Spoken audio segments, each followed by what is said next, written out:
Bismillahirrahmanirrahim. Wa sallallahu ala Sayyidina Muhammad wa ala alihi wa sahbihi wa sallam tasliman. The title of my paper today, although it started out to be Shariah and spiritual transformation, I realized that I couldn't speak about this topic unless I extended it a little bit. So the title now is Ultimate Reality, Human Consciousness, Shariah, and Spiritual Transformation. The problem that is the basis of this paper is to explain how Shariah is related to spiritual transformation. How is Shariah related to spiritual transformation? At this point, I'll briefly summarize what I'll present today. First of all, the main obstacle to spiritual transformation is the nafs, the self's resistance to Allah Ta'ala. The antidote to this, and therefore the key to spiritual transformation, is following Shariah as well as the norms and practices of Islam and Tasawwuf. Through these means, Muslims experience mediated and involuntary surrender of their hearts. And this in turn makes it possible, insha'Allah, for Muslims to learn surrender voluntarily, even before surrender of death. So through these means, through Shariah, Muslims experience mediated and involuntary surrender of their hearts, and this in turn makes possible the learning of voluntary, willful surrender of one's heart before one is forced to surrender when one dies. Since spiritual transformation is for the better, there must be something wrong with the human self, or the nafs, for not pursuing it.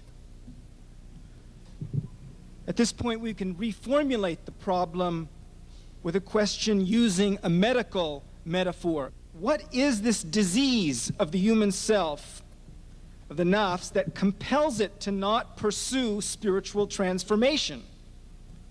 Once we understand the disease, we should be able to understand the role of the Shariah in the ongoing therapy for the rehabilitation of the heart.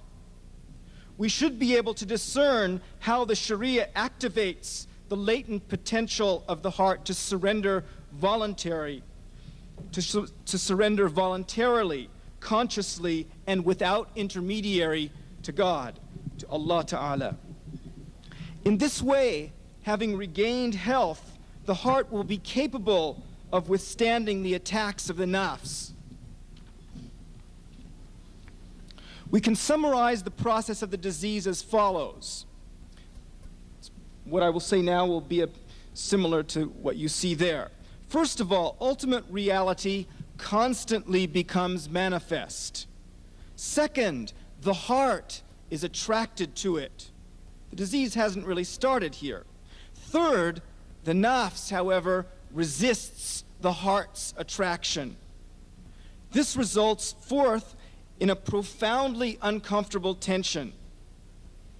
Fifth, the nafs then compulsively directs human consciousness away from the tension.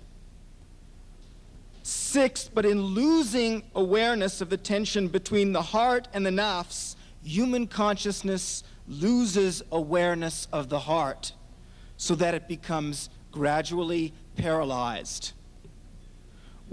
Seventh, without awareness of the heart, spiritual transformation is impossible, since, as we will explain, the heart is the aspect of human consciousness that has the capacity to reflect the qualities of Allah Ta'ala.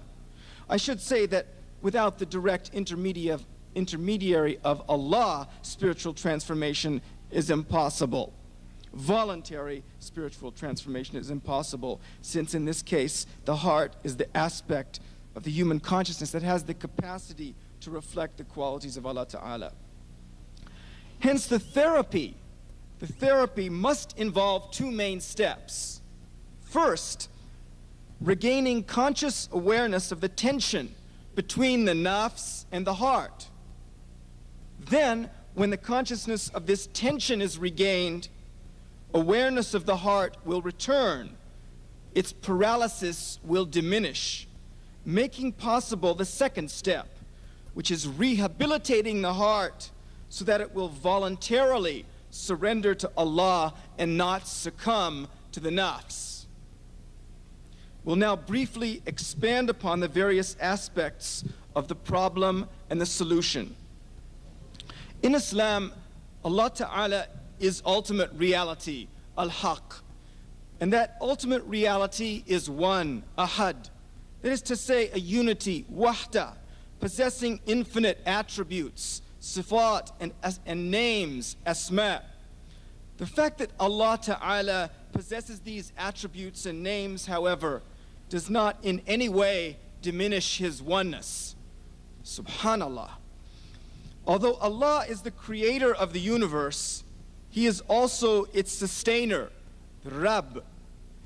As the sustainer of the universe, Allah manifests His qualities and names so that they appear as created beings and things. What we know as ourselves and the created world is comprised of nothing but the manifestations of divine qualities, sifat, and names, asma. Sufis call these manifestations tajalliyat, which we can translate as theophanies. Theophanies. We can distinguish two dimensions of these theophanies, that which pertains to the malakut and that which pertains to the mulk. The malakut, or spiritual dimension of a theophany, is that dimension which is closest to Allah Ta'ala. It is beyond the physical senses and is often translated as the suprasensible or spiritual realm. In addition, it must be emphasized that the spiritual dimension of theophany is beautiful. The spiritual dimension, the malakut, the spiritual dimension of theophany is beautiful since it is closer to Allah and His qualities. And as we know, according to the Sahih Hadith, Inna Allaha jamilun wa yuhibbul jamal. Indeed, Allah is beautiful and loves beauty. Understandably, this beauty, being Allah's beauty, exerts an attractive force. The other dimension of a theophany, that which pertains to the mulk, is the physical and material dimension of the theophany. We can sense this with our physical senses. The theophanies at this level, the tajalliyat at this level, however, unlike the malakut, are not obviously theophanies to everybody. The nafs is attracted to them because of their physical quality. But those whose hearts are receptive can see even theophanies at the level of the mulk as signs of Allah Ta'ala. The heart of human beings has the capacity of becoming aware of theophanies. Al-Ghazali, rahmatullah alayh, for one, distinguishes the true heart from the physical heart, which he calls a piece of flesh. He calls the physical heart a piece of flesh. The true heart, though, can become aware of theophanies, can become aware of tajalliyat. As Al-Ghazali states, within the heart is a window into the malakut. And so the heart is attracted by theophanies. These theophanies, these tajalliyat, call the human heart to awareness of Allah Ta'ala and pull human awareness away from the preoccupations of the nafs. Clearly, the chief obstacle on the path of Muslims is the nafs, as stated in the hadith, "A'ada aduwika nafsuka bayna jam."